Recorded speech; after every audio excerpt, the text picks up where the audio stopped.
Hey, Janine here, the fat vegan who loves steak and is trying to do a more plant-based diet to lose 200 pounds. So, before I start talking about my update today, I wanted to show you what I look like because people might be asking. I don't feel like I look very different. Some people say that I have started to lose weight and they can't tell a difference. Mostly in the way that my clothes fit. They do feel a little looser, and in my face, apparently my face is a little bit longer, like from the first videos. People that know me better, I guess, but I see myself every day, so I don't really feel like I look any different. So this is what I look like, and yeah, okay, so here I am again. I am getting ready to go on my hike, and I'm very excited about that. It's our last hike before we complete the whole hiking spree for this fall, and it's going to be a fun one. It's a little bit closer than the other ones, and I'm getting a lot better at walking. It's getting easier for me, and so it's becoming a little bit more enjoyable. After I finish the hikes, I have to research some stuff and hikes for us to do. Hold on one second. Let me turn this down just a little bit. All right, I don't know if you can hear that or not, but decided to have a little bit of background music. Hopefully it's not too loud for you. So, updates. Today is day 55, and I'm down to 371 pounds. That is almost 40 pounds, actually over 40 pounds of weight loss. Yeah, it's great to see a tangible thing that I can measure. But overall, I really don't care about weight. The weight will come off naturally, like I've said before, but for me, it's really on the way that I feel. I want to be healthy overall, and I'm tired of feeling tired. I'm exhausted all the time, and I really want that to change.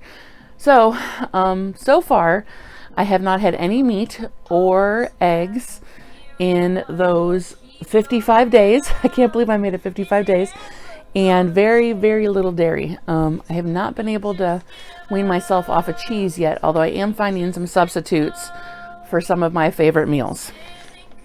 And when I do have cheese, I try to limit it to like 2 ounces a day or around there. So I don't drink milk anymore, and I still miss milk. When I see my kids drink it, it's difficult for me. I'm trying to transfer everybody over to almond milk a little bit, but when you cook and different things and cereal, it does taste different, and it's going to be a little bit of a change. You know, it'll take a little bit of time.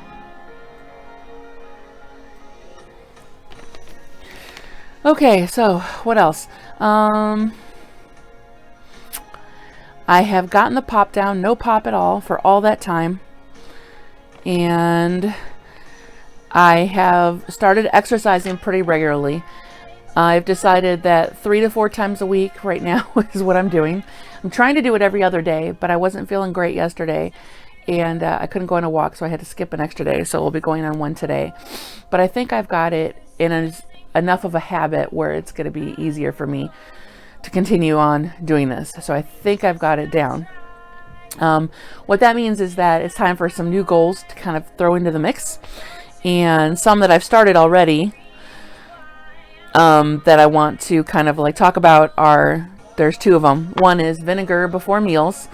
And if you read Dr. Greger's book, this is one of his 21 tweaks. Apparently it has tons of health benefits and aids in digestion and with the gut bacteria and everything that you eat. So I mix a couple tablespoons, or however much he says, into a small glass of water, and it's disgusting, but I've gotten used to it, and I kind of miss my meals without it. If you add vinegar to your meals, then you don't need to do the water. But for me, I don't really do a lot of vinegar. or cook with it. You know, I'm starting to a little bit more with the balsamic vinegar and stuff, but I just don't. So this way, to make sure that I get it, I mix it with a little bit of water and I down it before my meals. I don't know if it makes a difference. I don't know if it helps. I mean, I'm still losing weight, you know, even when I'm not, on those days when I'm not exercising, I'm still seeing myself go down a couple of ounces each day, you know, when I have time to weigh myself. So I'm going to continue to try and do that.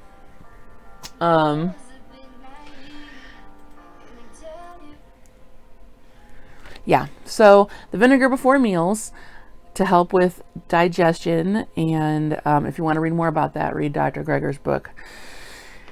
And he'll talk all about it. He'll tell you all the science behind it. And then there's intermittent fasting, which has been a thing for a long time. Lots of people do different types of fasting, and it sounds terrible. It sounds bad, right?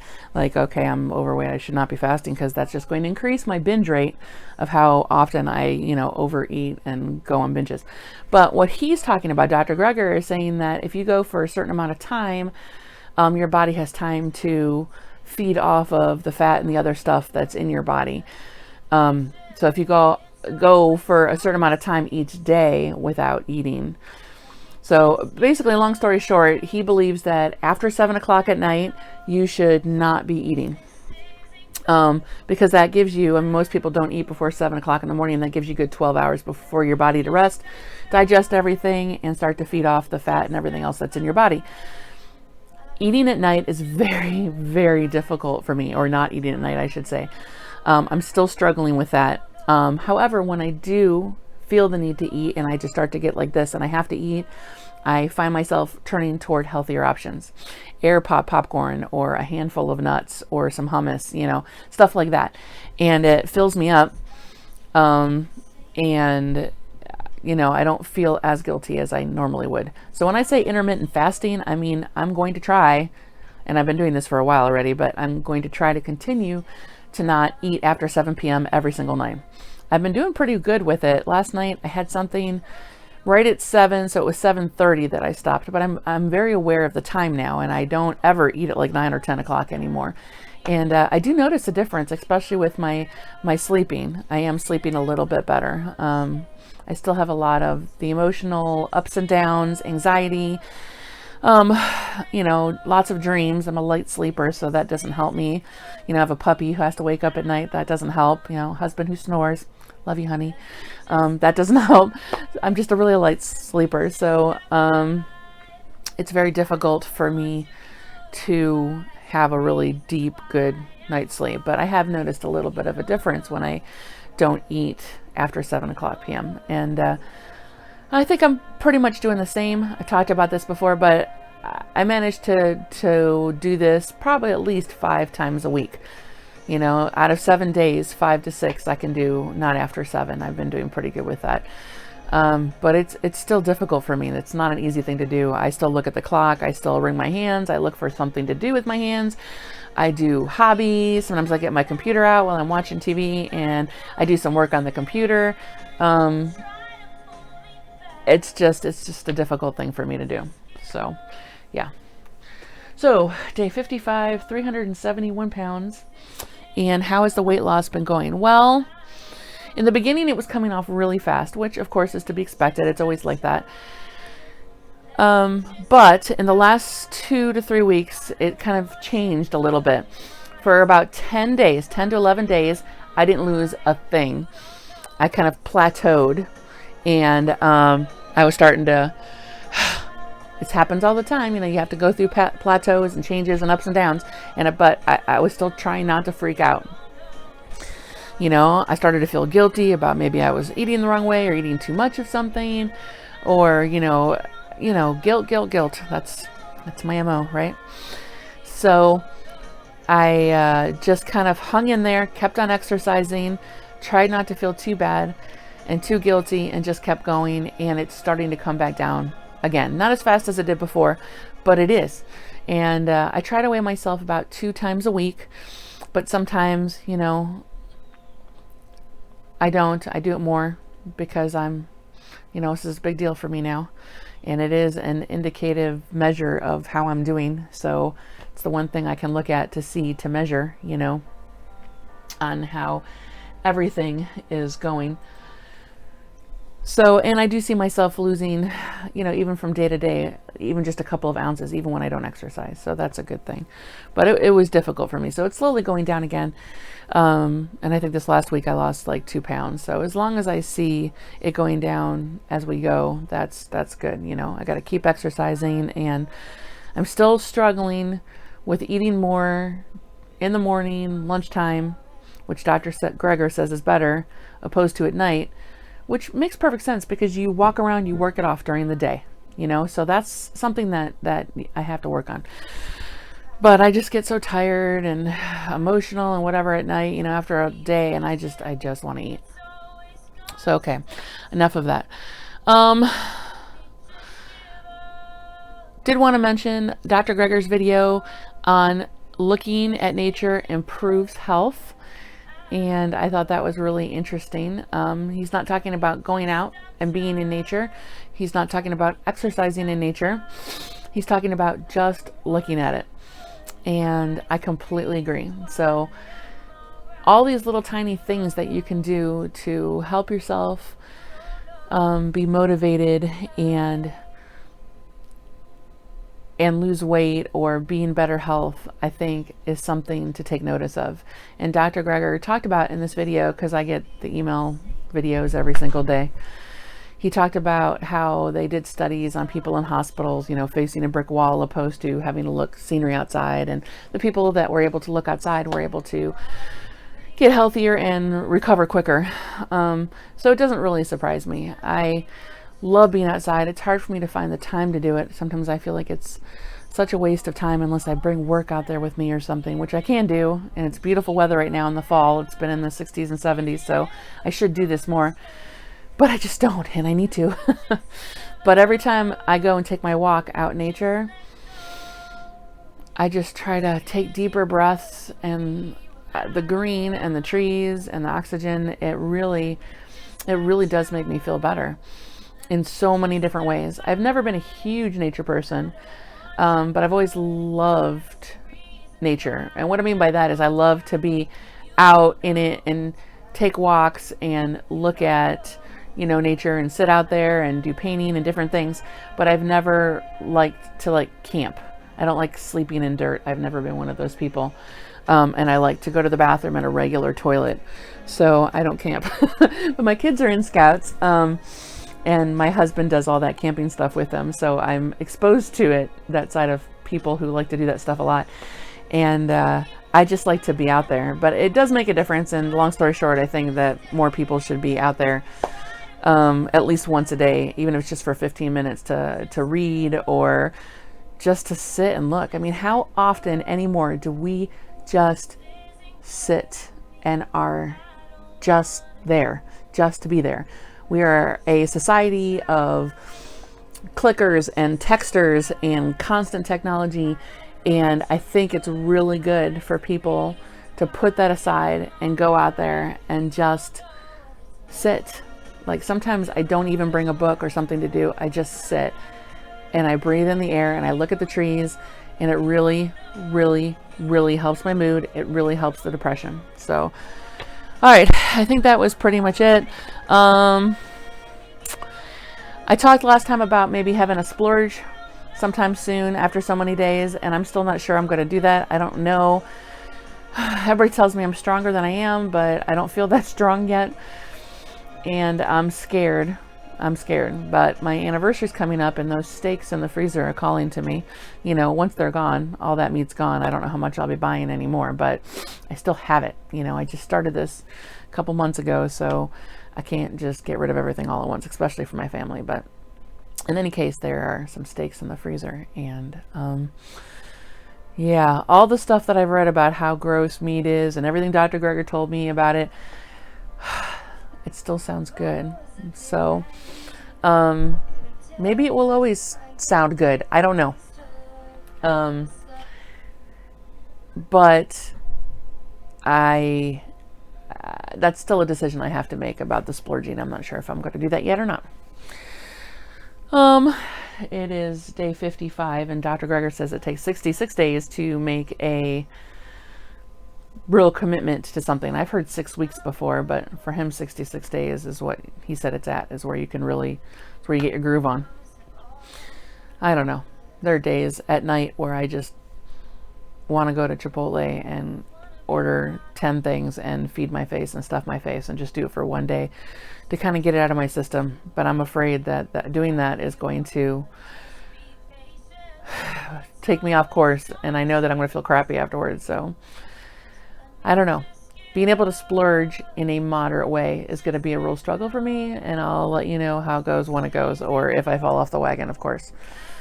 There are certain days that I do eat more than other days, and I feel like I still feel guilty for that, but I'm overeating on healthy things, and I'm still seeing the weight go down, which is amazing to me.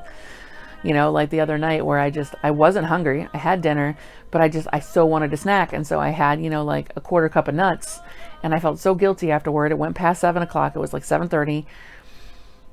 But the next day I had still lost a couple of ounces, because these are the green foods, the good foods that Dr. Greger from How Not to Diet says is okay. And it's still working. As long as I eat grains and fruits and nuts and seeds, I'm still losing weight, and I kind of like the fact that it's starting to slow down a little bit and not coming off all at once, because I've been here before, and the faster you lose weight, the faster it comes back on. So the slower I lose it, I feel like it's a little bit healthier, and it gives my body time to adjust as well. I know it's going to take at least a year or so, probably more. I don't know. I don't want to think like that. I just one day at a time. And what else did I want to talk about? I think I covered everything for my update. Oh, the only other thing was, and guys, you don't want to listen to this, go ahead and turn it off. Just the period stuff. Being obese, I have never had a regular period in my entire life. I mean, even when I was skinny, I think I started to, but it was such a short period of my life that I don't even remember. And when I lost weight a couple years ago, like 80 pounds or something, it wasn't regular then either. This is the first time I'm doing a plant-based diet, and it's really very different. Like I said, my whole body feels different. I do have more energy. I still have more bad days than good days, emotionally, stress-wise, anxiety, but I feel like I'm able to handle things a little bit better. But as for the time of the month thing, I've noticed that the actual pain, I've only had one so far, okay? It was 3 weeks ago exactly, and it was a little bit better pain-wise than it has been. The actual period, like during the time. Now, a few years ago, or a while back, my husband and I discovered we couldn't have children, so we decided to go to a whole bunch of doctors, and we ended up doing in vitro. So for those of you who don't know what in vitro is, or IVF, it's where they actually have to go, it's surgery, they go inside of me, they actually made a cut in my ovary, they used my right ovary because it was easier to get to apparently, and about 5 to 7 days before my period, doesn't matter when my period is, I get really, really sharp pains in my right ovary. There's no other explanation for it. I know it's my ovary because it's right there, it's always the same spot, and it feels like somebody sticking a knife right here and it comes out the back. That's what I was feeling yesterday. It's very, very, very painful. And this is not during the period time. This is before the period happened. So I found that interesting because it's exactly been 3 weeks since my last period. So if that was really the ovary thing, which it can't be anything else because it was so painful and it's just always in the exact same spot, like right before my period, that means I'm going to be having my period in the next week. And if I do, this would be the first time ever that it's been 2 months exactly at the same time, like regular. It's been, and that would be really weird, really interesting, and really interesting for me because, like I said, I've tried other diets, and that would be really interesting to see how that goes. So yeah, we'll see how that goes. I'm feeling better today. Yay. The pain is gone. It lasted about a day and a half, and I'm ready for my walk. So I'm taking my last hiking spree walk today. And like I said, I'll have to research some other walks in the woods, at least until the weather gets bad, and then I'll start doing more stuff inside, like aerobics. But as long as I can be outside, Dr. Greger says that fresh air is good for you. So that's pretty much it. That's my update. Don't mean for these to go on so long. I'm sorry. Song for today is You Don't Know by Caitlin Tarver. And that's the song that has been playing in the background over and over again. I don't know if you can hear it or not, but it's one that I have really enjoyed. And people that talk to me about losing weight, I don't know, everybody deals with things in the same way. And I know that people can say, oh, I know what you're going through. You know, I've tried to lose weight before, or even people saying I'm obese. I know what that's like, you know, but everybody's journey is different. And I have always been an emotional person, and I've always used food to deal with those emotions, and I don't have that crutch anymore. So all this stuff is coming to the surface. And so I felt like this song kind of spoke to that. It's called You Don't Know. Basically, you don't know what it's like. And a lot of times I feel like giving up. But I haven't yet. I try not to think about it. I try to just keep going. And that's what I'm doing. So, Janine out.